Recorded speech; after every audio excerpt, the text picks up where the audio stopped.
Welcome, welcome, welcome. This is Bridges Live, present to you. You be the judge. We're here every Wednesday at 6 p.m.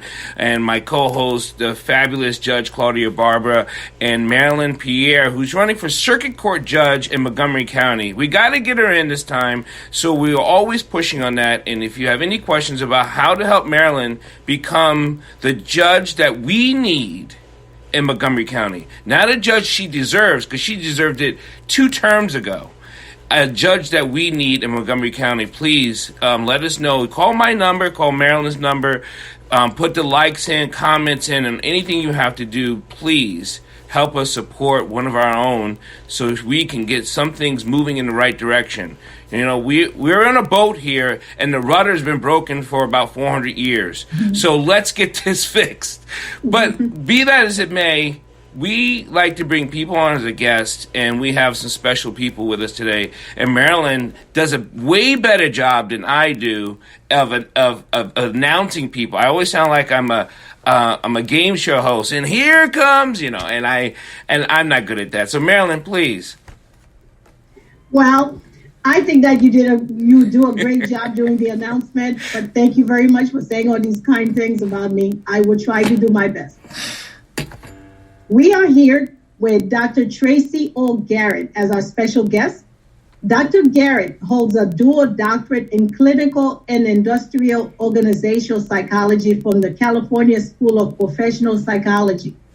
Dr. Garrett is the former chair of the Psychological and Counseling Program and is the BA/MA Psychology and Counseling Program Coordinator. Dr. Garrett has been a member of the Goddard community since 2001 and has served as faculty council chair and has been a participant in various college-wide committees.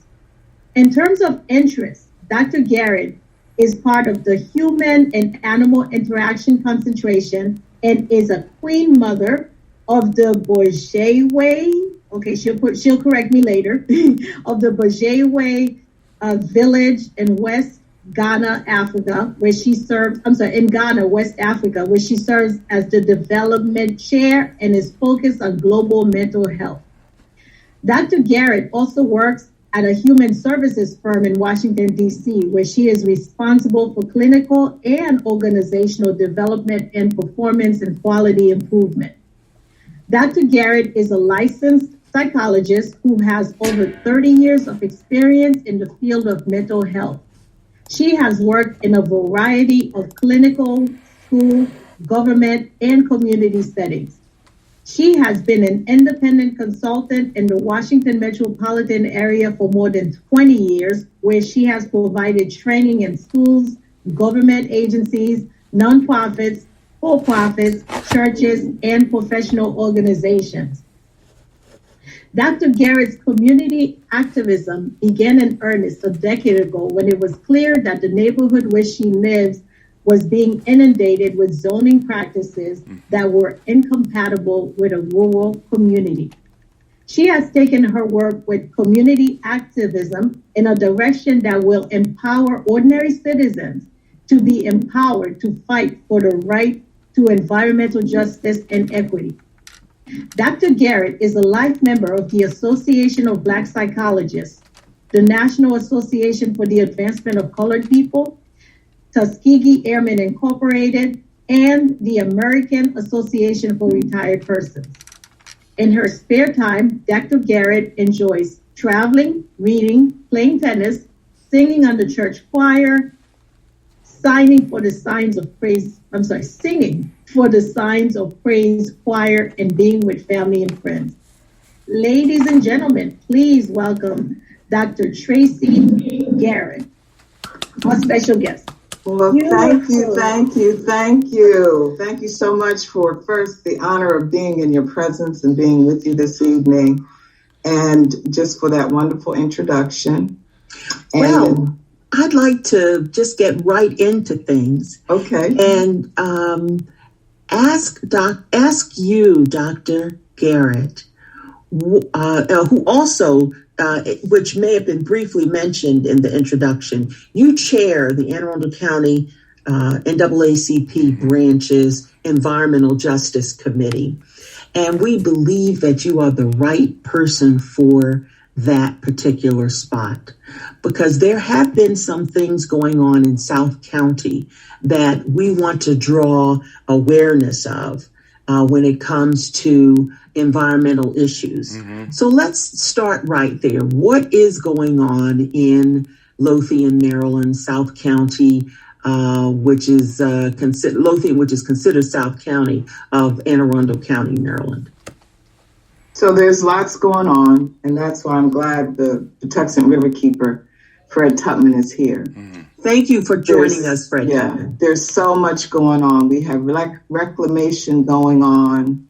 We have wastewater facilities going on.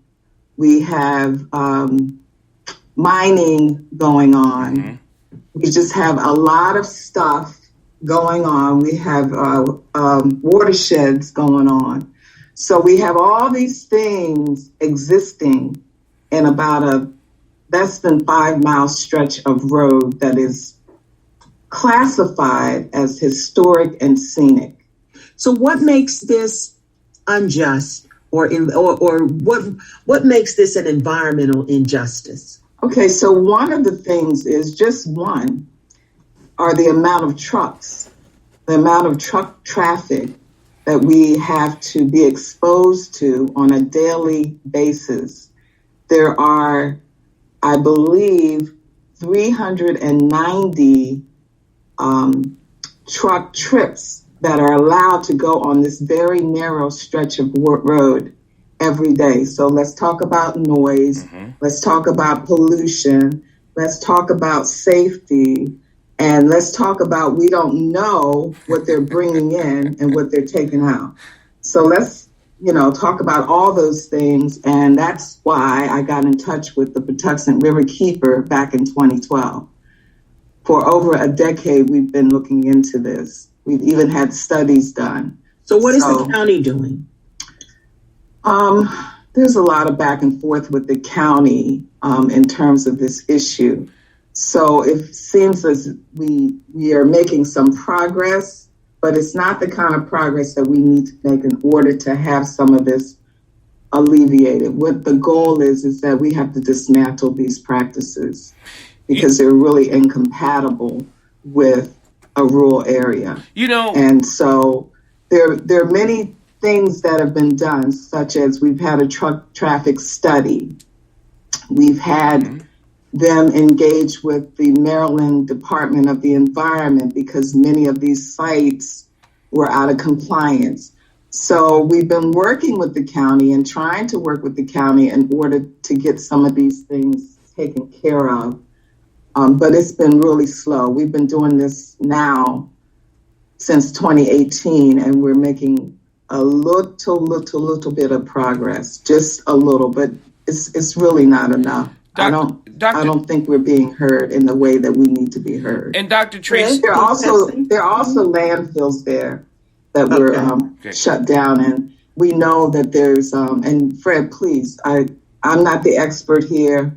I'm speaking Fred, do you have things to add to what she's saying? This is a high concentration of lots of industrial uses within basically a 5 mile stretch of road. Dr. Garrett said 390 truck trips. That means round trips, each truck in and each truck out counts as basically a single trip, but that's just one facility, and there are multiple facilities.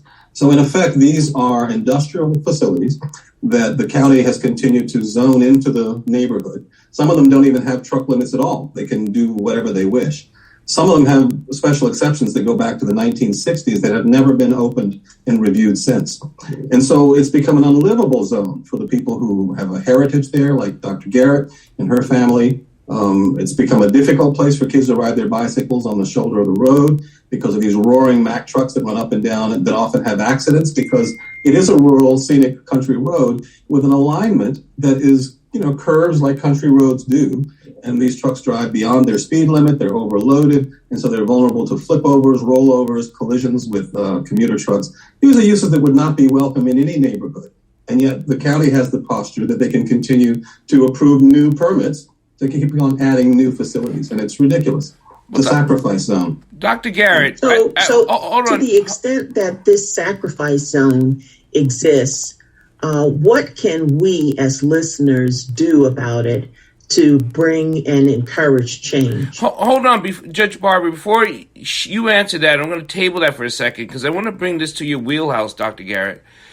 In an environment that is so depleting, when you get to your mental health, how is that we know it's destructive. We know what it can do. We know what it has done, whether it be trucks in South County or whether it be inside Baltimore where crime is rampant.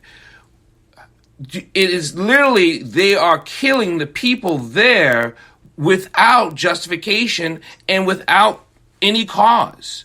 So so it goes back to Judge Barber, what she asked. How can we help those people and how can we help this situation? Because this is getting too far out of hand. We've heard about it. Only a few people have heard about it for the last 10 years. And yet still people outside the area are not helping or not caring. Pick one. I would say it's a little bit of both because it's not directly impacting them. So this didn't just start 10 years ago. Right. I picked this up 10 years ago. It started back in the 80s, and there was a cry for help and for it to get stopped and all of those sorts of things. People invested time and money to try to get the county to do something. They didn't. So those folks that started this fight in the 80s, either they've transitioned, they're tired, they don't think the county's going to do anything, so they've thrown their hands up. And I have not done that. I'm not doing that. I have the right to a quality of life just like everyone else. I have that right. And I feel like the right that I have is being compromised because, yes, the noise alone, when you're awakened by screeching brakes at 5 a.m. or 6 a.m, it does a lot in terms of how you start your day. When you're trying to meditate in the morning and all you're hearing is trucks and brakes and noise, it's hard to meditate. It's just hard to exist in that kind of ongoing noise and let's say the fumes. Fred mentioned the children can't ride their bikes, so we can't walk either. Right. We can't get the kind of exercise we would want to get, and we used to be able to get. But it's gone now. What are they taking out, Fred? Do we know? We do in some cases. Some of these are rubble facilities that are refilled. There seems to be a gap in the zoning laws of the county that don't really define what a reclamation facility is. Mm-hmm. So what happens is initially they'll start out surface mining, gravel, sand, whatever it is they need. And then when they've left these big holes in the ground and they run out of sand and gravel, they can simply declare themselves a reclamation facility for which there is almost no zoning definition to speak of. They can bring in anything they want. We know for a fact that medical waste is going into one of these facilities. Others, goodness knows. We just have to rely on what's on the website because the special exceptions don't require that they disclose to the county what they're bringing into the community. You can go to the EPA's database, ECCO is called ECHO, and look Lothian/Harwood up. It is a high area of cancer. It's a high area of airborne illnesses like asthma and things of that sort. Essentially, the sky is the limit from the county standpoint to keep on adding additional facilities here, when the truth is there's a capacity, and they've exceeded that. It's become an unlivable place. The industrial facilities have redefined this residential, rural, scenic community. They have done this, I know personally, in Maine with the water, right, in northern Maine. They've done it in North Dakota when they hit the oil. They ruined that. They've done it in Midland in Texas. They destroyed that area too. So they've done it in the south of Louisiana, and that's what also hurt those barges. So they have done it, we say, in the process of making America prosperous, but it's killing people. This is an Aaron Brockovich story, all over and over again, and yet we're still being boo-boo the fool. Well, let's be clear. This is not a Gold Coast. These are regular folks. These are people who have modest homes. These are places where there are mobile homes. These are places where people of color and people who don't have huge means. I mean, it's a mixed community of many different folks, but it's a community that essentially that lacks power. So you're right. It's an Aaron Brockovich problem because this is a neighborhood that has not amassed the political power needed in order to defend itself against these uses. So the county's tone deaf. The county's, not that oriented because the presumption is if these facilities have the zoning, they can add as many of them as they wish. And that's insane, actually. Like I said, there's a carrying capacity for anything. There's only so much you can take, and they've exceeded that. When we Well, go ahead, Judge Barber, please. Well, I want to be proactive in this conversation today. Right. And I want every listener of this podcast to get pen and paper together and specifically state what needs to be done. First, the problem, and I believe it's on Sands Road in Lothian. Mm-hmm. And we need to articulate to legislators as well as the county executive the change in the zoning laws and the gap in the zoning laws that needs to be corrected. I need each and every one of you that are listening to this podcast to take that step and bring this to the forefront, bring this to the attention so that this does not fall through the cracks and that this does not continue to be dismissed. Before we get to people raising their hand, and we know people have questions, I want to get back to Dr. Garrett. Dr. Garrett, since you've been doing this, and if you don't mind, I want you to speculate why they will not stop or why they don't want to stop. So, as someone said, it's profits over people. Mm-hmm. And to me, that's it. That is the bottom line. And it's something that's been allowed to happen because there's certain, folks that respond to different things when they're campaigning. So we've been left behind. And I really believe that if we didn't keep fighting this and keep making them do something, we wouldn't even be as far as we are in terms of somebody listening and coming. We used to do these tours.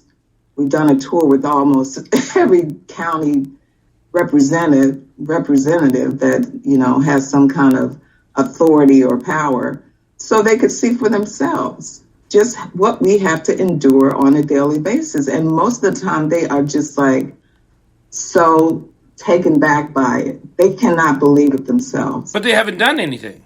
They haven't done anything as far as what needs to really happen, and that's that this be dismantled. It has to be dismantled. We can't you talk about diversity and equity and inclusion and keep things like this going. It has to be dismantled.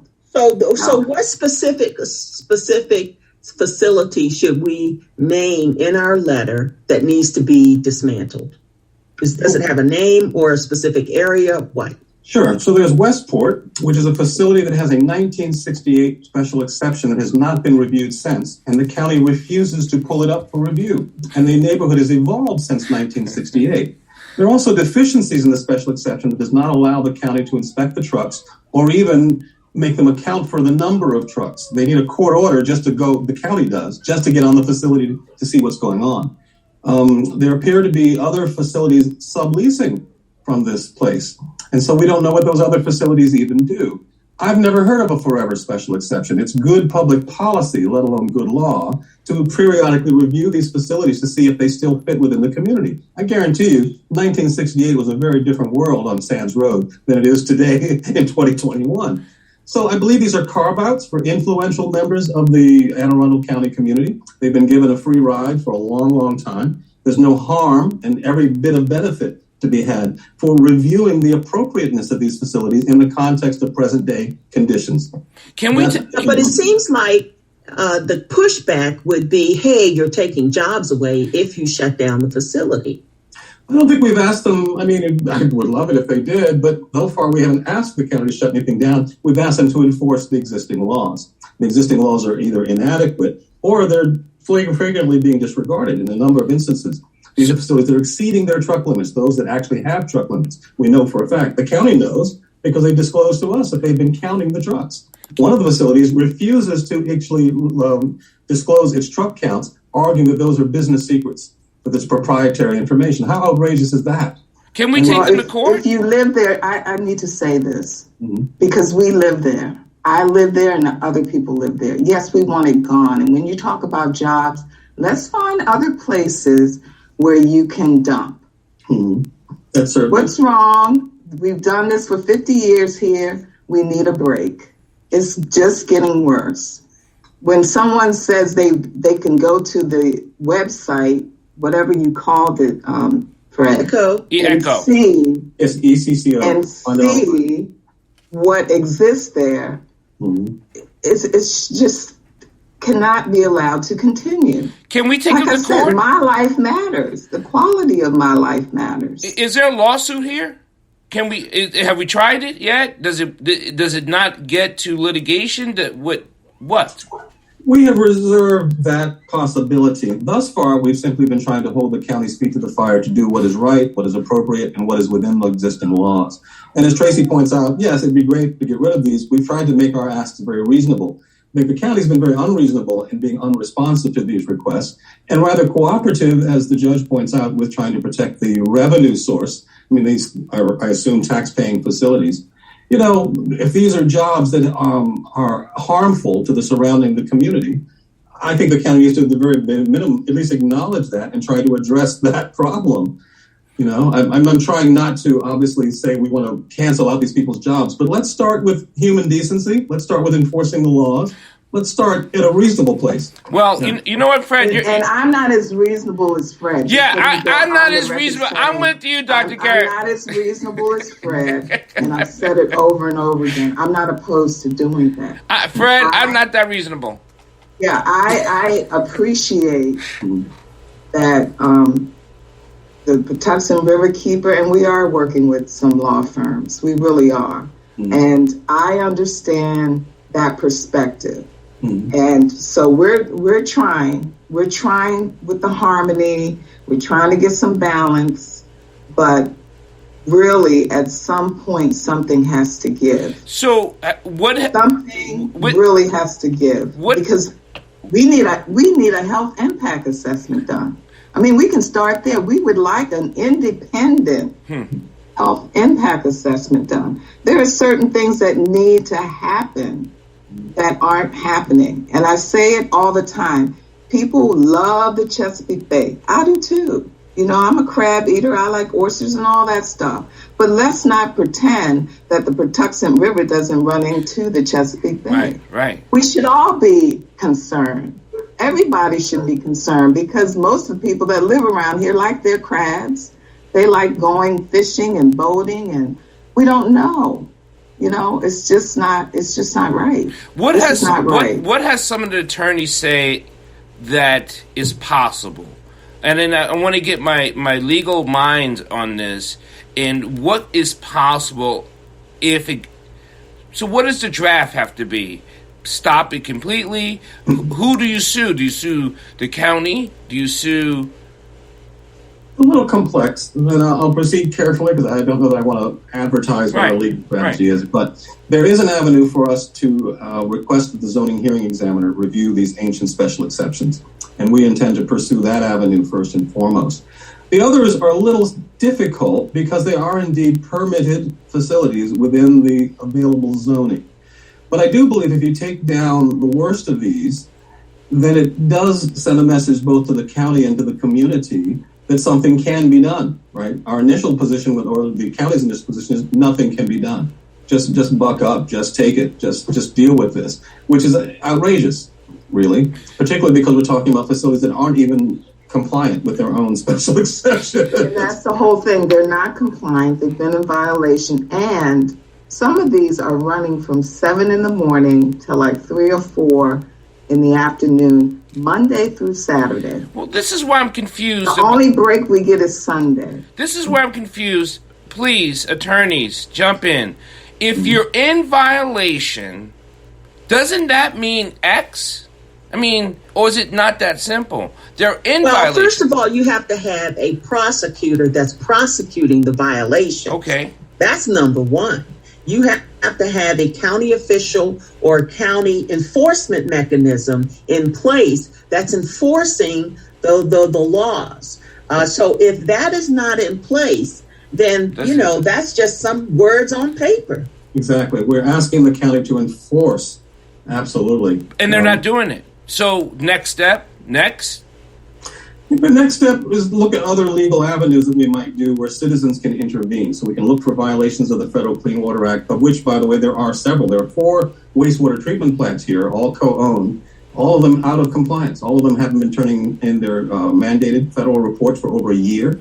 This is a disaster area for wastewater plants that are leaking, out of date, unmaintained. And the county does at least acknowledge that. The EPA has actually stepped in. Okay. The EPA is actually now individually investigating what's gone wrong with these 4 wastewater plants. So that's an area of defense for the community. Ultimately, we hope to also raise the profile of community power here. These are communities that need to speak for themselves, need to have a line or a channel to authority so that they can hold the county accountable for, again, enforcing the laws, responding to citizen concerns as it relates to quality of life here. Right now, it's a write-off, like I said, a sacrifice zone where citizens are kind of in the ether in terms of the county's considerations. But Dr. Dyer, yes, can we open up for questions? Yes, go ahead, please. Who's up first? Is it Mitchum? It's Mitchum. Mitchum, go ahead. Mitchum, you have a question? Mitchum. Okay, anybody? Mitchum, are you still there? Mitchum? Okay, well, I guess we could get back to him while we're waiting on him. I have a question about who specifically, when you mentioned the county's not doing this, the county's not doing that, who specifically is supposed to do something? These are zoning. What's the person's title? So that would be the zoning hearing examiner. The Office of Planning and Zoning has been engaged. We've been meeting and trying to walk through the paces with them.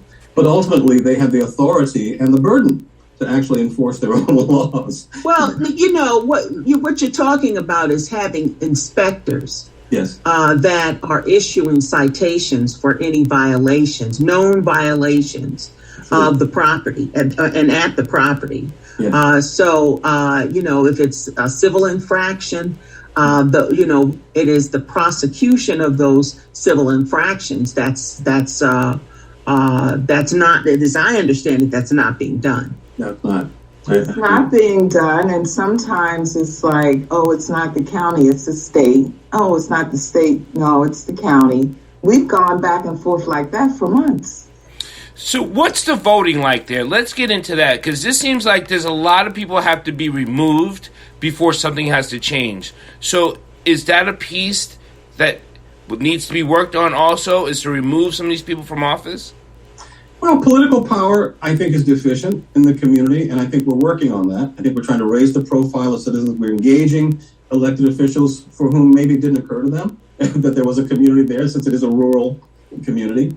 I do think there's a balancing act the county's trying to play where these are resources, which, as Dr. Garrett points out, they could do this elsewhere, but that would be more mileage and more expense for certain industries that rely on these facilities to dump their rubble and mine their gravel and pull sand out of the earth. So we're not blind to there being all kinds of issues and layers here, but it first requires a conversation with people who care enough to actually do their jobs and to actually respond to the community. What it sounds like, that the people who are in the jobs flat out don't care, okay? That's just point blank. They're there for profit.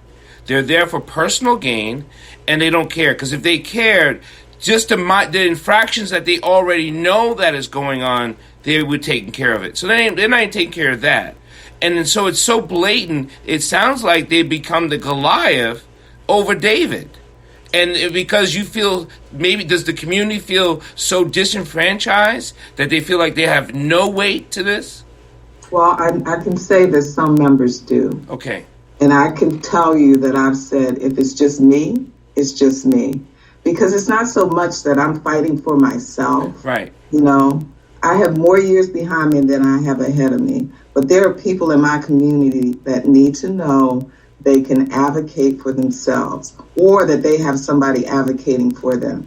Nobody likes this. But there's strength in numbers. No one likes this.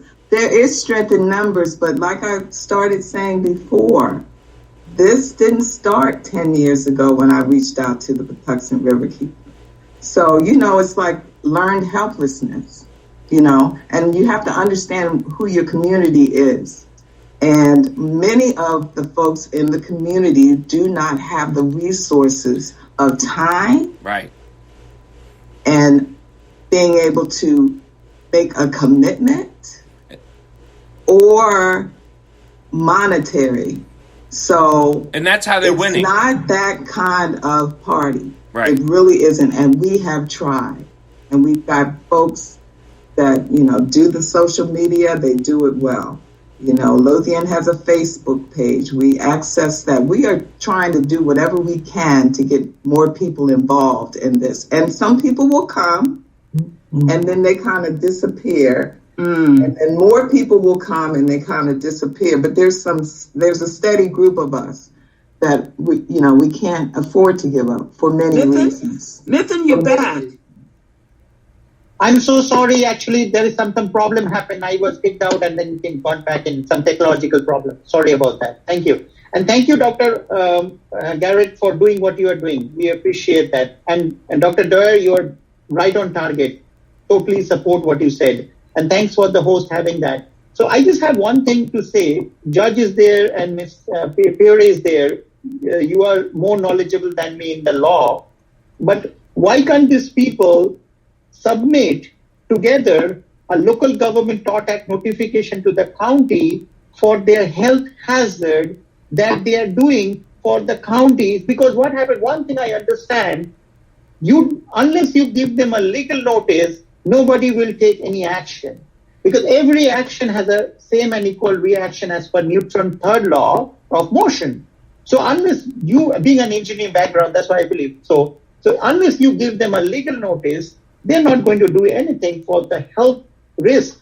So if that has been done, if not, what we can do is that can be done as a class action lawsuit also, if it is so many communities are involved. And also that can be sent it to the DOJ, Department of Justice.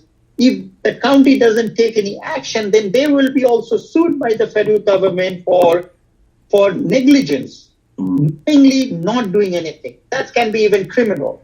I don't know that, but I will leave up to the judge and Ms. Pierre to elaborate. But I just got a thought of that. I just stop at that. Thank you very much.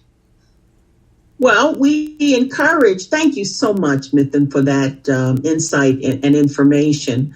But we encourage the listeners, again, to write to the county executive and write to county council members. I believe, Dr. Garrett, is your council person Jessica Hare or? Yes, Jessica Hare. Yeah, yes. Yeah. She's running for county executive, I believe, or she has an exploratory committee because she wants to take that spot. Yes. And she's got to come to the table and say what she's going to do to improve the situation. We've got to get her take on this, and we've got to get her commitment to fix things. Yes, we're in the process of actually scheduling a meeting. We're in touch with her and actually scheduling a community meeting with her right now. And forgive me, I have to shout out to my old buddy from law school, Holly Joseph, who I've been trying to see since before the pandemic. Good to see you. Okay. Don't forget, Anne Arundel County NAACP has a newsletter, and it comes out quarterly. So we have a summer edition, and there is a Dr. Garrett article that focuses again on Sands Road, Lothian, a surface mining district, reclamation and recycling sites. So we want you to be aware even more of the particulars of why this is environmental injustice. Yes. And we also encourage you to share this information, especially with the media out there. They need to we need to be on 60 Minutes on this point. But Judge Barber, are we going to give the media a pass saying that we call the popular media saying that are we trying to say they don't know? I'm find saying that it's not out there. It's fine. I find that hard to believe. I find that the media can't be in on this. We've had some press from Maryland Matters, from the Gazette papers. We've had some interest from the Washington Post. So we've been trying to push that agenda as well to get more people to know about it. And we're also trying to make sure that at the heart of this, the citizens get to tell their own story. I mean, I'm a professional environmentalist. My job is to position the citizens to tell their own story in this.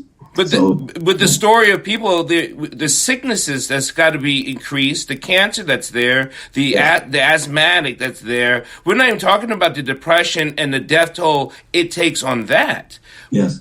So no one's listening to those people in that community and other communities when they're so depressed they can't speak up. Doris Green Walker is an attorney, and she just, I don't know if she's still there or She's not, here. or if she can She's jump here. in Yes. to add to this, because she did put something in the chat box. Sometimes there can be a civil remedy for a violation of a regulatory statute, correct? So not sure whether it would be applicable in this type of case. There probably are environmental laws or county laws that might be relevant here. And so, we can address the issue by simply saying, what are you doing to enforce environmental laws in Lothian County, in Lothian, Maryland? Mm-hmm. What are you doing? Well, like Fred said, they're not doing anything. They have not even enforced the laws that are on the books. And the books has been there since 1968. So they haven't changed anything. That's what that's what it appears to be. Yeah, so we're pursuing every avenue that we've mentioned thus far. I think our posture is by any means necessary. If I sounded too reasonable before, it's not because I'm an inherently reasonable guy, but because I want to take it a step at a time. And I initially wanted to encourage them, wanted to partner with them to do a better job of what they're supposed to be doing. But if that won't work, I swear to you, we're not fooling around here. Yeah, he knows I have grown very impatient at times, but then I took a step back and I took a deep breath, and I trust what we're doing. Yeah. And at the end of the day, we're going to be on 60 Minutes or somewhere like that. And that's for sure. Because this is not just a problem in on Sands Road, Lothian / Harwood. This is a national problem in communities like mine. Mm-hmm. Oh, yes. 60 Minutes. They think it's okay to do this. And when I hear that, well, what about you're taking money away? No, I'm not taking money away from anybody. I'm really not. That's not my desire. So let's find somewhere else that's safer for them to go. Exactly. Why here? Why here for almost 50 years? A redirection. Yes. There's nothing wrong with that. Change is good. Yes. Change is good. Yes, absolutely. And this problem, we've heard this problem before in West Virginia. We've heard this problem before, and it takes a village to raise the voice. And I think that's what you're talking about. And when we do these shows here, we always talk about understanding information and action. And the activating of the community when they're depressed is the hardest thing to do. It is the hardest thing to do when people say, I'm tired, I'm sick, and this has been going on for a long time. And we're like, can you please just do this one more time? And here what I'm going to tell you people out there in listening land. 2022 is going to be the most important election of your life. Because if you don't change it now within this administration, where there's ways to get in and to get things done, you're going to lose it forever. That's what I'm saying. And it's not a hopeless cry. I'm just saying 2022 is going to be the most important election on all roads possible, where things are now cracking open, where we can go in and vote and remove the old dirt. We got to do it. We got to remove some of these people. That's just plain and simple. And I know you're tired. I know you're sick. I know you have colds. I know you have cancer. I know all that. Trust me. But I listened to my mother say when she was dying of cancer. She would say, never stop fighting. And that's why I want you people you can't. We can't stop fighting. And there are other points that I'd like to raise because this is environmental injustice. Mm-hmm. But some of you have heard of the Henrietta Lack story. Yes. Now, that's another injustice. Yes. And I was delighted to hear that perhaps Attorney Ben Crump is going to take up that issue. Of the fact that that some scientists, Johns Hopkins University should be named in this entirely, but to take someone's cells like that and make profit off of it is insane with no accountability. Mm-hmm. It's just insane to the extent that they did this, and they were never held accountable for. What they did, mm-hmm. Is problematic, but it reminds me of environmental injustice. Mm-hmm. It's more like, you can't keep things the same way just because nobody is strong enough to tackle the issue. It reminds me of a 60 Minutes expose that they did in, I believe it was Dallas, Texas. It was somewhere in Texas where they took the south end of a specific location in Texas, and they were just creating this environmentally unsafe environment where they were just stacking all this rubbish on top of it, and right in this Black community. With no shame whatsoever. And they just continued to pile rubble on top of rubble on top of rubble, and it was smelling in the community. All of that was exposed on 60 Minutes. So this is the type of situation where we need to continuously raise the awareness so that, this is not left unchallenged. It's not left in a dismissive state where we're just, that was a nice story. And you forget about it. We cannot do that. Who's running? What seats are open this year? Well, in this year, the mayor and city of Annapolis seats are open. Mm-hmm. But in the even year, in 2022, an enormous truckload is the gubernatorial year. Mm-hmm. So the governor's seat is open. The delegates, many of the delegates seats are up for grabs. County council seats will likely be up for grabs. Well, I was talking in Loudon County. What local seats are up? Well, we know the county council seat will be up. The county executive seat will be up. That's two.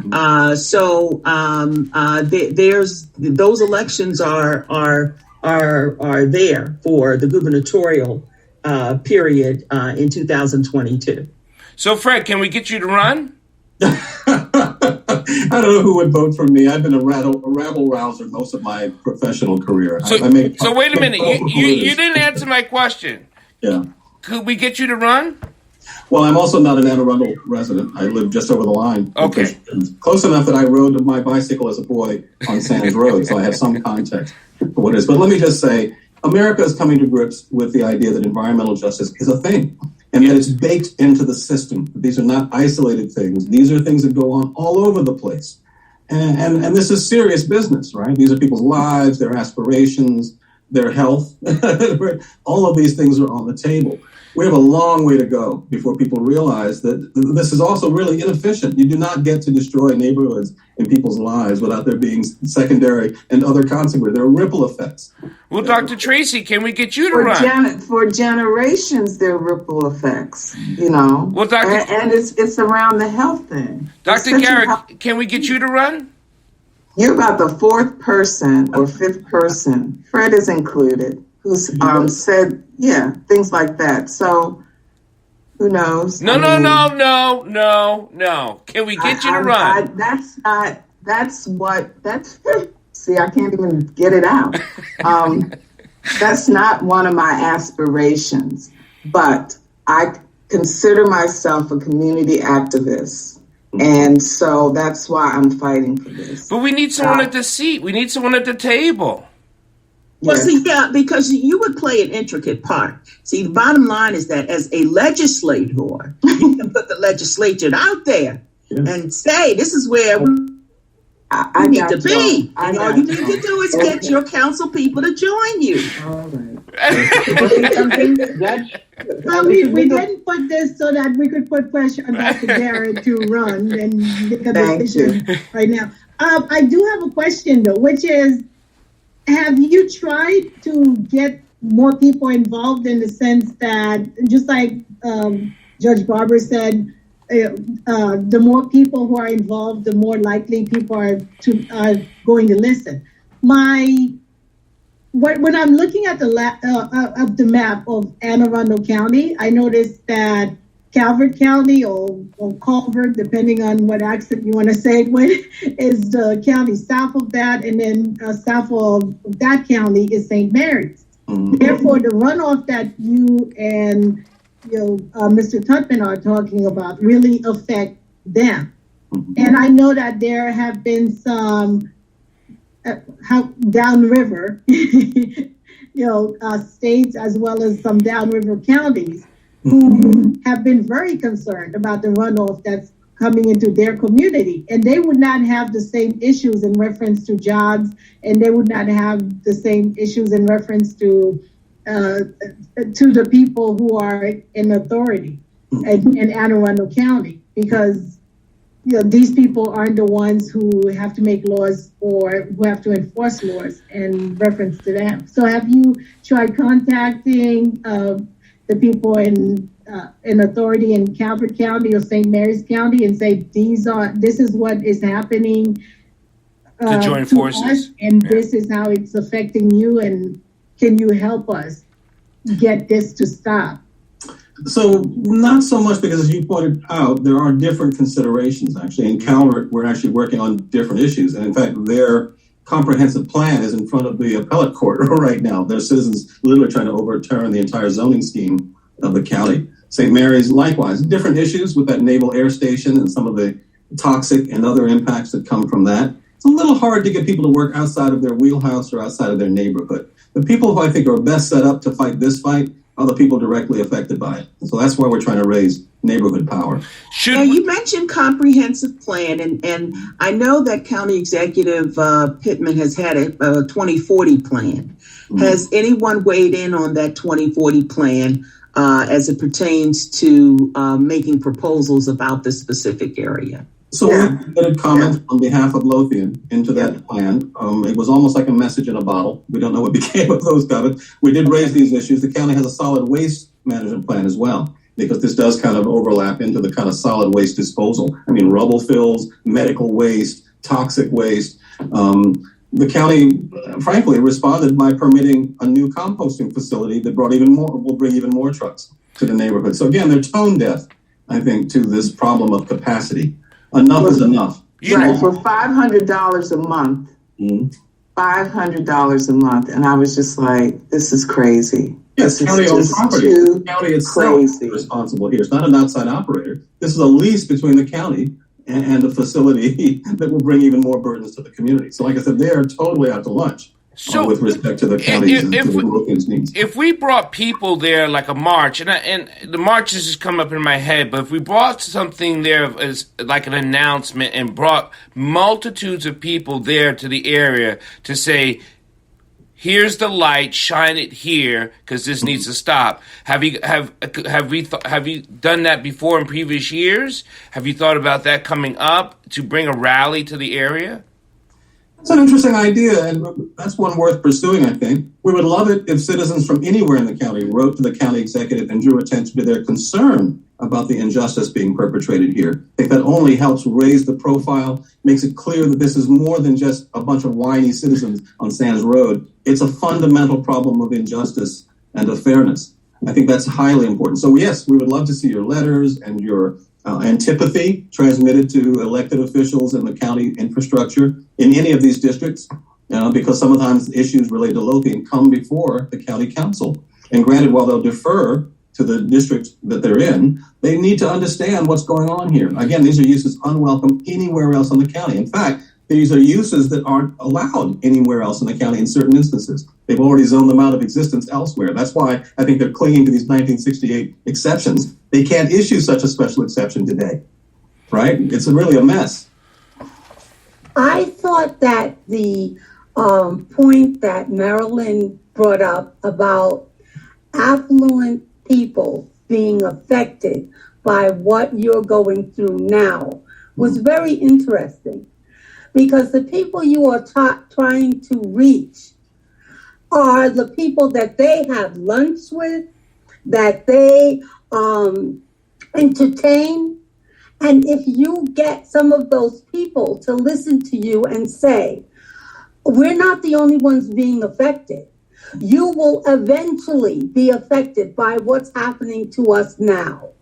Then, rather than doing it later when the pollution is at their door, do it now and entice them to see that it does affect you.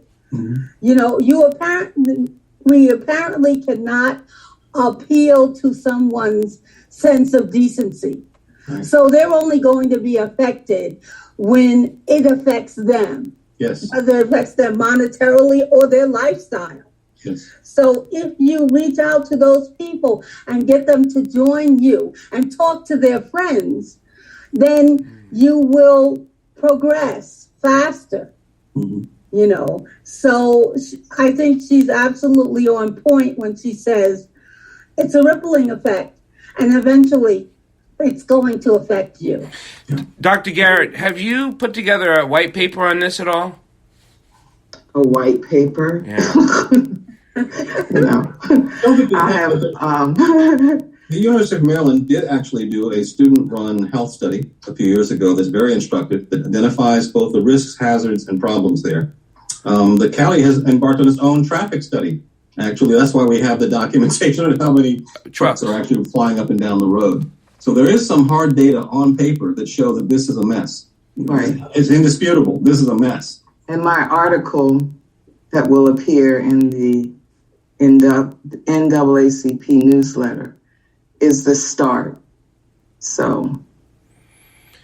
Because I'm sitting here thinking, I think that study, the health issue study, needs to be done. It does. I mean, we need an independent health impact study, so a health assessment, you know, and I've mentioned it to someone that works with our senator, District 30, Sarah Elfrith. Yeah. So there's been no I think I may have mentioned it to her also. So there's been no environmental health assessment of this area? There is a health impact study done by the University of Maryland about 5 or 6 years ago. In 2015. 2015, thank you. That's scratching the surface, right? It was right.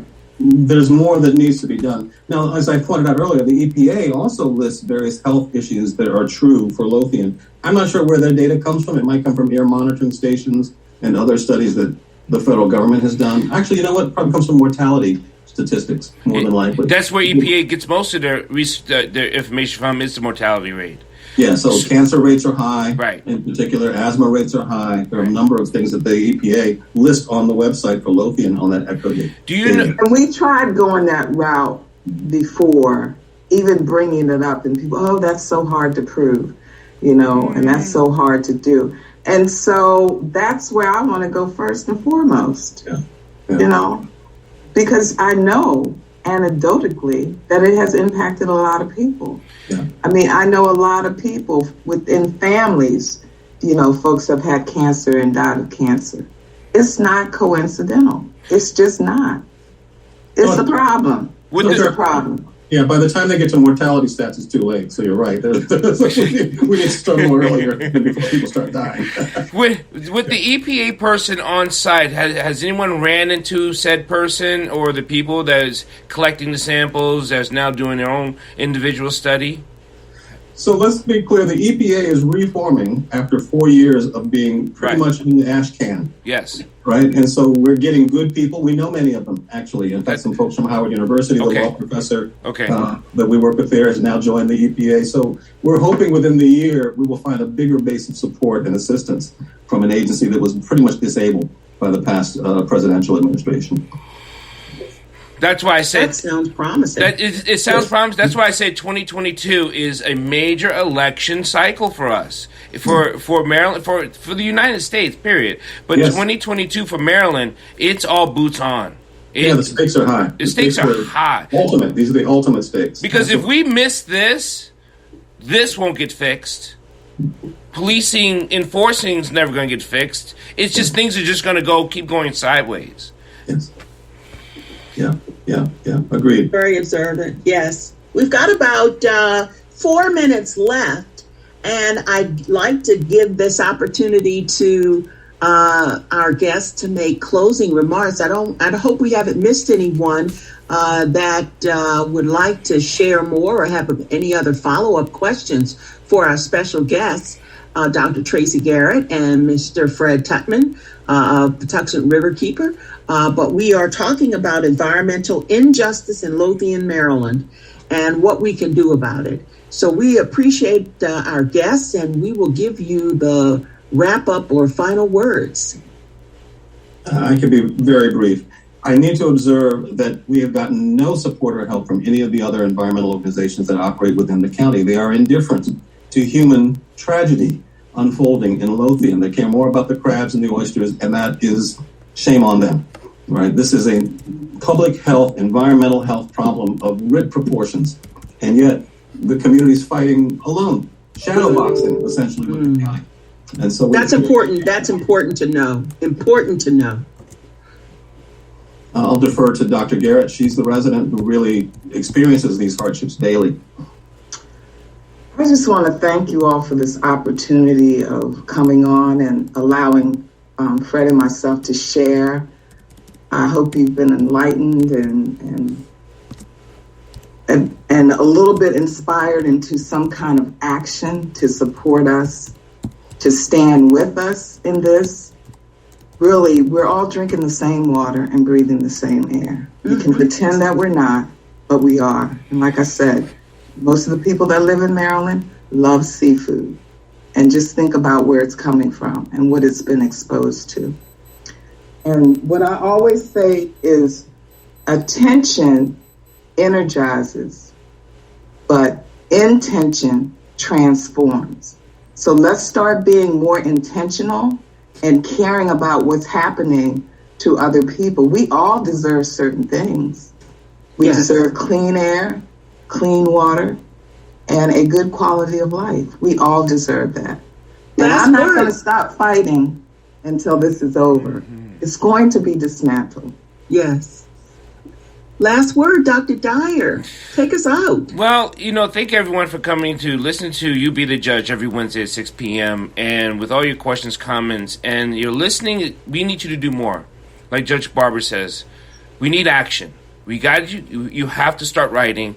Even if you write to us and say, I don't remember what was said, let us write back to you so we can then keep you informed and let you know and give you the information and names. You can always write us here at the show. You can always contact us at the show. You can always contact Marylin Pierre. Make sure you send some money to her because we need money to get her elected. Let's make that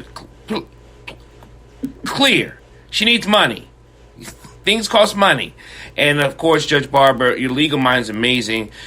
Dr. Garrett, Fred, I am so happy you guys come on. I sent you guys my number. I want to talk off air later this week because there's some things going on in my head that I think we can put together. Blessings. Please be safe, be healthy, and keep activating. Keep activating and be intentional. Thank you. Yes. Thanks very much.